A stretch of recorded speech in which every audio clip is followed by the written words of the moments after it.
Polda Sumut akhirnya menahan 8 anggota polisi yang sebelumnya viral karena menyerang rumah sakit di Kota Medan. Salah satu polisi tersebut yakni Bribda Tito Tampu Bolon.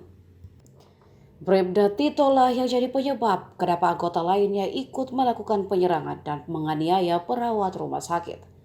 Rupanya ada alasan kenapa Bribda Tito menganiaya perawat rumah sakit Bandung bernama Wanda bersama rekan-rekannya pada Minggu 6 November lalu. Kabid Humas Polda Sumatera Utara Kombes Hadi Wahyudi mengatakan Bribda Tito tak terima disebut satpam oleh satpam rumah sakit. Padahal Bribda Tito sudah gagah mengaku sebagai personel polisi ke satpam bersama 3 rekannya saat menjemput teman wanitanya bernama Ayu, perawat perempuan yang diduga disekap di kamar hotel.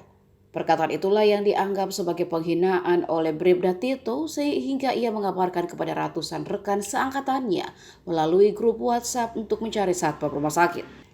Kalimat "samalah kita security" membuat Bribda Tito akhirnya murka.